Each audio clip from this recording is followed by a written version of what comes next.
Hello मेरे प्यारे बच्चों, कैसे हो। बिना किसी देरी के आज हम शुरुआत करने वाले हैं आपके अपने प्यारे से चैप्टर पहला, जो आपका सूरदास है पद।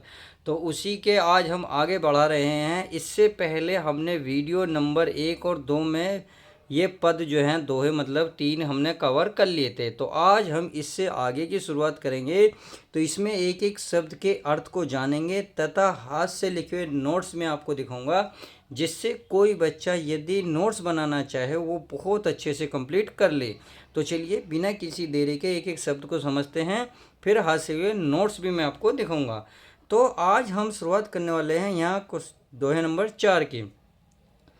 ये ग्राम में अपनी सब गाय चरायो। देखो यहाँ जो बातें कर रहे हैं, यहाँ क्या है इस सारांश में पहले ही समझ लो। यानी कि जिसे आप कहते हो प्रसंग, यानी कि श्री कृष्ण जो है अपनी माता से रिक्वेस्ट कर रहे हैं, प्रार्थना कर रहे हैं कि हे माता, मुझे गाय चराने के लिए भेज दो, मुझे मत रोको, मुझे गाय चराने जाना है। अब वो किस प्रकार से कर रहे हैं वो यहाँ समझा रहे हैं। तो चलिए समझते हैं। इसमें बोला मैं अपनी सब गाय चराइयो। श्री कृष्ण जो है अपनी माता से कह रहे हैं, हे मैया मैं अपनी सब गाय चराइयो। गाय माने गाय, चराइयो माने चराऊंगा, यानी कि उन्हें चराने के लिए ले जाऊंगा। प्रात होत बाल के संग। प्रात माने सुबह, होत माने होते ही, बालक के संग। बाल बल माने होता है बलराम के संग, यानी कि बड़े भाई के संग, यानी कि साथ। सुबह होते ही बलराम भैया के संग, जेहो तेरे कहूँ न रेको। यानी कि जेहो यानी कि तेरे कहो न, तेरे कहने से न रहो। जो मतलब जो माने जेहो, जिस प्रकार से, एक प्रकार से देखो ये पूरा सेंटेंस को जोड़ने का मतलब निकलेगा। तेरे कहो न रहो, रहो माने रुकूंगा, तेरे कहने से न रुकूंगा। हे मैया मैं अपने सब गाय चराने जाऊंगा, सुबह होते ही बलराम भैया के संग जाऊंगा, तेरे कहने से मैं बिल्कुल भी नहीं रुकूंगा, मैं जाऊंगा तो जाऊंगा। अब आगे क्या कह रहे हैं। ग्वाल बाल गायन के भीतर। ग्वाल बाल यानी कि ग्वालक बालक के भीतर, बाल यानी कि जो ग्वाल बाल होते हैं जो गायों को चराते हैं उन बालक, तथा गायन माने गाँव यानी कि गाय के भीतर, यानी कि इन ग्वाल बालों और गायों के भीतर यानी कि बीच में ही रहूँगा, मैं कहीं बाहर नहीं जाऊँगा। नेको डर नहीं लागत। नेको माने मुझे डर नहीं लगता। हे मैया मुझे डर नहीं लगता, मुझे भेज दे। आगे आजू न सोवो नंद दुहाई। आजू न सोवो, सो माने सोना, आजू माने आज, आज नहीं सोऊंगा। नंद दुहाई, दुहाई माने होता सौगंध, एक प्रकार से जैसे कसम खा लेते हैं, कसमें और वादे। यानी कि मैं नंद बाबा की कसम खाता हूँ, आज मैं नहीं सोऊंगा। रेणु रहूँगा जागत। रेणु जागत माने जागना, रहूँगा, रेणु माने रात भर। रात भर मैया मैं जागूंगा। और ग्वाल बाल और ग्वाल सब गाय चराइयो। और ग्वाल जितने भी हैं सबके साथ गाय चराऊंगा, मैं घर बैठो रहो। यानी कि जितने भी ग्वाल बालक हैं सब गाय चराते हैं, मैं घर बैठा रहता हूँ। सूर श्याम तुम सोई रहो, अब प्रातः जान में देही। यानी कि आगे कह रहे हैं सूर श्याम, सूरदास जी कह रहे हैं कि जो किसी किसी की माता जी वो क्या कह रही हैं कि श्याम जी तुम सो जाओ, सोई रहो, सो जाओ, अब प्रात जान देही, तो मैं प्रातः तुम्हें जाने दूंगी। यानी कि श्री कृष्ण की माँ यशोदा जी मान गई हैं कि अब तुम सो जाओ, चलो मैं तुम्हें सुबह भेज दूंगी। तो चलिए हाथ से लिखे नोट्स भी देख लेते हैं। तो चलिए आपको क्या करना है, शुरू के 2 शब्द लास्ट के 2 शब्द लिखने हैं, सही है। संदर्भ आपका वही रहेगा जो पहले दूसरे तीसरे में, यानी कि पूरे आपके चैप्टर के लिए संदर्भ वही रहेगा। समझ में आ गया। चलिए अब देखते हैं हम व्याख्या। व्याख्या में क्या कह रहा है। अपनी माता से जिद करते हुए श्री कृष्ण कह रहे हैं कि माता मैं अपनी सभी गायों को चराऊंगा, सुबह होते ही बलदाऊ भैया के साथ जाऊंगा और तुम्हारा कहा नहीं मानूंगा, यानी कि तुम्हारे कहने से मैं घर तो बैठूंगा ही नहीं। ग्वाला बालाओं और गायों के संग कोई डर नहीं लगता। नंद बाबा की कसम मैं आज सारी रात जागूंगा, यानी कि मैं सोऊंगा नहीं, सारी रात जागूंगा। जितने भी ग्वाले हैं सब गाय चराते हैं, मैं घर में क्यों बैठा रहूं। अतः मैं यशोदा मैया, अतः मैया यशोदा कहती हैं, यानी कि किसी किस्म से कहती हैं कि हे श्याम तुम सो जाओ, कल सुबह मैं तुम्हें जाने दूंगी। उम्मीद है समझ में आ गया होगा। अब काव्य के सौंदर्य आपका सेम वही रहेगा जो हमने 1 में, 2 में, 3 में पढ़ा था। चलिए अब नेक्स्ट देख लेते हैं।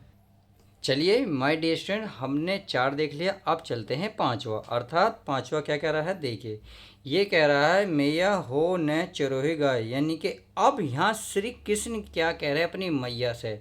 देखिए वो श्री कृष्ण जो है अपनी मैया से अब ये कहने की कोशिश कर रहे हैं सारे में कि मैया मैं गाय नहीं चरूँगा, चाहे कुछ भी हो जाए, चाहे अब किसी की भी शपथ ले लो। यानी कि पूरे सारांश में श्री कृष्ण गाय चराने को मना कर रहे हैं। क्यों कर रहे हैं वो सारी बात इसमें बताई गई है।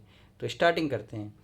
ये कह रहे हैं मैया हो न गाय चरोयो गाय, यानी कि मैया यानी कि माता हो न चरोयो, हो न यानी कि चरोयो, मैं गाय अब नहीं चराऊँगा। क्यों नहीं चराएंगे?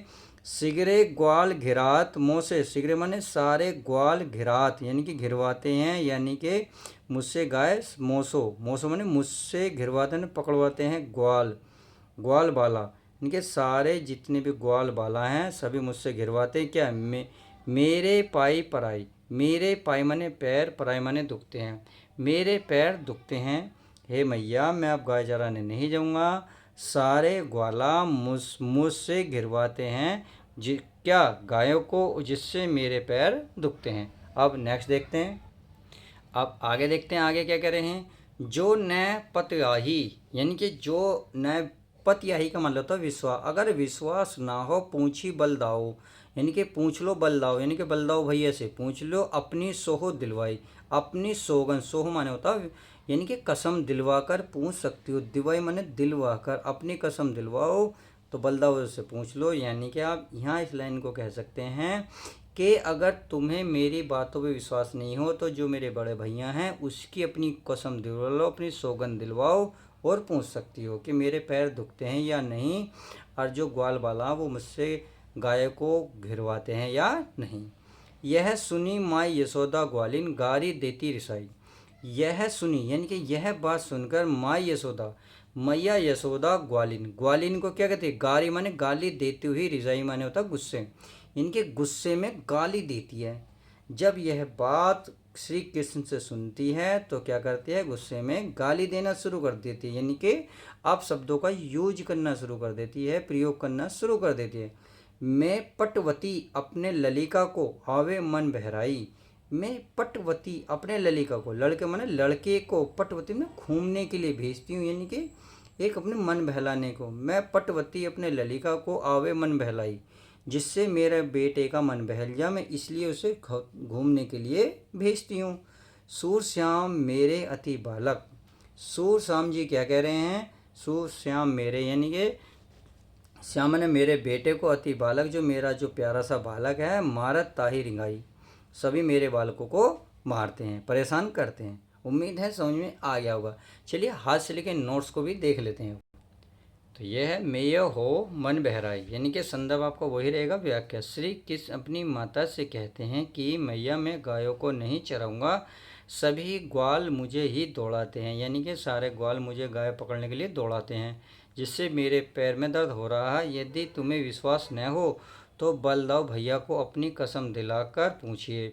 श्री कृष्ण की ऐसी बातें सुनकर यशोदा मैया गुस्सा होकर ग्वालों को गाली देती है और कहती है कि मैं अपने पुत्र का मन बहलाने के लिए, नहीं दिख रहा सॉरी, मन बहलाने के लिए भेजती हूँ तो सभी ग्वाल मेरे प्रिय कृष्ण को दौड़ाकर मार डाल रहे हैं। उम्मीद है समझ में आ गया होगा। बात आती है काव्य के सौंदर्य की, तो काव्य का सौंदर्य आपका बिल्कुल सेम वही रहना। तो चलिए अब नेक्स्ट देख लेते हैं। चलिए नेक्स्ट है हमारा, अर्थात 5वां, जो हमने 5 तक कवर कर लिया, 6ठा देख लेते हैं। यह हमारा कौन सा रह रहा है? यही रह रहा है, सखीरी मुरली लीजो चोरी। अब जो है इस दोहे में क्या कहा जा रहा है इस बात को समझिए।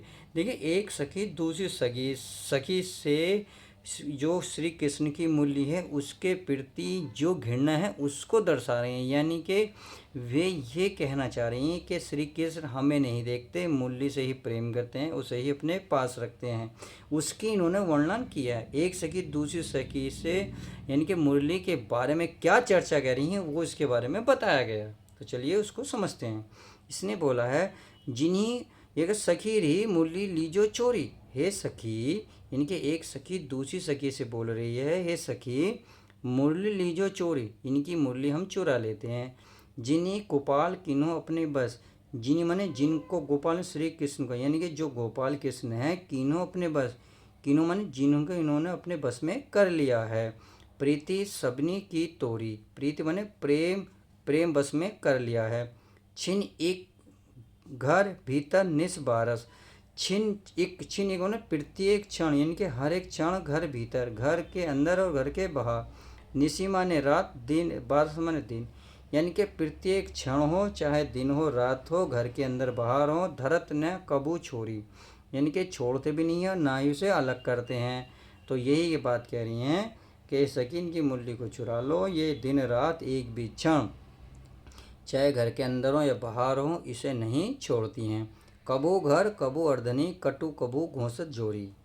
कबू कर, यानी कि कबू माने तो कभी हाथ में, तो कबू अध रनी, अध रनी माने तो अध रनी होठों पर, तो कभी हाथ में रखते हैं तो कभी होठों पर रखते हैं। कटु कबू घोंसरी जोरी, और कटु माने तो कभी, गबू माने कभी, घोंसते माने झोरी, यानी कि कभी ये अपने कमर में जो कपड़ा लगा हुआ था उसमें घोंसते हैं। ना जानो कछु मेली मोहिनी, ना जाने कछु माने कुछ, मेली मोहिनी, मेली माने मोहिनी मंत्र इसने इस पे इन पे कर दिया है। राखे अंगंग भोरी, राखे यानी कि रखती है, अंगंग भोरी माने कंट्रोल में, नियंत्रण में, यानी कि यह इनके अंग अंग को, एक एक अंग को अपने नियंत्रण में रखती है। एक एक अंग पे इन्होंने क्या करा, कब्जा कर रखा है। इन्होंने इस मुरली ने जाने क्या इन पे मोहिनी मंत्र कर दिया है। सूरदास जी प्रभु को मन सजनी, बांधो राग की डोरी। सूरदास जी कहते हैं कि प्रभु की मन, तो प्रभु को जो मन है सजनी से बंध गया, बांधो राग की डोरी, प्रेम की डोरी से बंध गया, यानी कि प्रभु का जो मन है वो प्रेम की डोरी से बंधा हुआ है। किससे, उससे, मुरली से। उम्मीद है समझ में आया होगा। चलिए हाथ से लेकर नोट्स को भी ध्यान से देखते हैं। तो चलिए इसको देखते हैं। ये कह रहा सखी री फिर राग की डोरी। संदर्भ है, व्याख्या में संदर्भ तो वही रहेगा। व्याख्या, एक सखी दूसरी सखी से कहती है कि हे सखी, भगवान श्री कृष्ण की मुरली को चुरा लीजिए, क्योंकि इसने श्री कृष्ण को अपने वश में कर लिया है, जिससे वो हम सब से प्रेम करना छोड़ दें। हर एक पल दिन रात, यानी कि रात दिन श्री कृष्ण उसी को साथ लिए रहते हैं। कभी कभी भी उसको अलग नहीं रखते हैं। कभी उसे हाथों में लिए रहते हैं, तो कभी होंठों पे लगाए रहते हैं, तो कभी उसको कमर में लगा लेते हैं। न जाने उस मुरली ने उनके ऊपर कौन सा मोहिनी मंत्र छोड़ दिया है, और उनके क्या है, और उनके अंग अंग को मोहित कर लिया है। सूरदास जी कहते हैं कि हे गोपियों, प्रभु का मन प्रेम धागों में बंध गया। उम्मीद है अच्छे से समझ में आ गया होगा। चलिए अब नेक्स्ट देखते हैं। तो नेक्स्ट है हमारा प्यारे बच्चों सातवां, तो इसको बड़े ध्यान से देखेंगे। देखिए इंपॉर्टेंट है, इस बात का ध्यान रखना, कई बार आपका पेपर में ही आ चुका है। ये कह रहा उदो मोहि ब्रज बिरसत नाही। देखिए अगर वीडियो प्लीज़ पसंद आ रही है तो लाइक शेयर करना ना भूलें। चैनल पर नहीं है तो चैनल को सब्सक्राइब करें। अब क्या करें, उदो मोहि यानी कि श्री कृष्ण जो है, देखो अब यहाँ किसकी वर्णन कर रहे हैं, पहले इस बात को जान लो। ये कह रहे हैं ये उद्धव, मुझे ब्रज बिरसत नहीं, यानी कि जो ब्रज है ब्रसता नहीं है, इनके ये रास नहीं आ रहा है, मुझे तो गोकुल की याद आ रही, यानी कि ये गोकुल की यादों को बता रहे हैं। किसको, ब्रज, उद्धव को। बस इतनी बात इन्होंने बताई गई है। कैसे, देखिए, उद्धव मोहि ब्रज बिरसत नाही। हे उद्धव, यानी कि श्री कृष्ण कह रहे हैं, हे उद्धव मोहि यानी कि मुझे ब्रज बिरसत नाही, मुझे ब्रज की जो यादें हैं वे नहीं भुलाई जा रही, यानी कि मुझे ब्रज, जो ब्रज है ये रास नहीं आ रहा, मुझे तो गोकुल की याद आ रही है, ये मुझे रास नहीं आ रहा। वृंदावन गोकुल वन उपवन, यानी कि वृंदावन गोकुल के जो वन उपवन है और उनकी सघन कुंज माने उनकी जो छत्र, जो गाढ़ी छाए हैं की छाया, उनकी जो कुंज है यानी कि उनकी जो गाढ़ी छाया है उनकी बहुत याद आ रही है। प्रातः समय, प्रातः माने सुबह के समय, माता यशोमती अरुण नंद देखी सुख पावत। प्रातः समय होते ही जब मैं उठता था तो माता यशोमती मैया और नंद बाबा को देखकर मुझे अलग ही सुख आनंद प्राप्त होता था। उनको देखकर मेरा दिन अच्छा जाता था। माखन रोटी दहो सजायो, और मुझे माखन और रोटी जो दही के साथ बड़े प्रेम से अति हित साथ खिलावत, बड़े प्रेम के साथ खिलाती थी। अति माने अति अधिक, हित माने प्रेम के साथ खवाती थी, दही माखन के साथ लगाकर। गोपी ग्वाल बाल संग खेलत, मैं जो है गोपी और ग्वाल बालों के संग खेलता था। सब दिन हंसत सिरात, सब दिन यानी कि सारा दिन हंसत हंसता फिरता था। सिरात मने बीतता था, यानी कि हंसते गाते बीत जाता था। सूरदास जी कह रहे हैं धनी धनी ब्रजवासी। सूरदास जी यहाँ कह रहे हैं कि वो ब्रजवासी बहुत बहुत धन्य व धन्य हैं जिनको हित जतु जात, जतु जात का मतलब है श्री कृष्ण के लिए आया है, यानी कि श्री कृष्ण वो ब्रजवासी बहुत बहुत धन्य हैं जिन्हें यानी कि जिन्हें भगवान श्री कृष्ण खुद याद कर रहे हैं। तो यह उनके लिए तो बहुत सौभाग्य की बात है। उम्मीद है समझ में आ गया होगा। चलिए हाथ से लेकर नोट्स देख लेते हैं। तो यहाँ आपको क्या करना है वही लिखना है। देखिए मैंने प्रश्न इसमें लिख दिया है, चाहो तो आप मत लिखना, चाहो तो समझ जाओ। आपको शुरू के 2 शब्द डेड डैश कर देना है, लास्ट के 2 शब्द, यानी कि डेड डैश का मतलब है आपका बीच में वही उसका बारे में लिखा गया, संदर्भ पूर्ववती रहेगा। प्रसंग प्रस्तुत पंक्तियों में भगवान श्री कृष्ण का ब्रज के प्रति प्रेम का वर्णन किया गया। तो व्याख्या क्या कहते हैं, चलिए व्याख्या को ध्यान से पढ़ते हैं। व्याख्या में है श्री कृष्ण उद्धव से कहते हैं कि हे उद्धव, मुझे ब्रज की यादें नहीं भूलती, वृंदावन और गोकुल के बाग बगीचों की घनी छाया मुझे नहीं भूलती है। मैं सुबह होते ही यशोदा मैया और नंद बाबा को देखकर सुख प्राप्त करता था। मेरी माता मुझे मक्खन से सनी हुई रोटी अत्यंत प्रेम से खिलाती है, यानी कि खिलाती थी। गोपियों और ग्वालों के साथ खेलते खेलते मेरे सारा दिन यानी कि सभी दिन आराम से बीत जाते थे। सूरदास जी कहते हैं कि ब्रजवासी धन्य हैं, यानी कि ऐसे ब्रजवासी धन्य हैं क्योंकि उनकी चिंता उनके प्रभु को स्वयं है। उम्मीद है समझ में आ गई होगी। आप काव्यगत सौंदर्य देख लीजिएगा, जब तुम्हारी समझ में नहीं आता तो मैंने यहाँ लिख दिया है। प्रस्तुत पद में खड़ी व ब्रज बोली का प्रयोग करके जिसमें भक्ति रस को दर्शाया गया है, इस पद में अनुप्रास तथा रूपक अलंकार का वर्णन किया गया है। उम्मीद है समझ में आ गया होगा। प्लीज़ वीडियो कैसी लगी लाइक शेयर करके ज़रूर बताएं। मिलते हैं नेक्स्ट के साथ।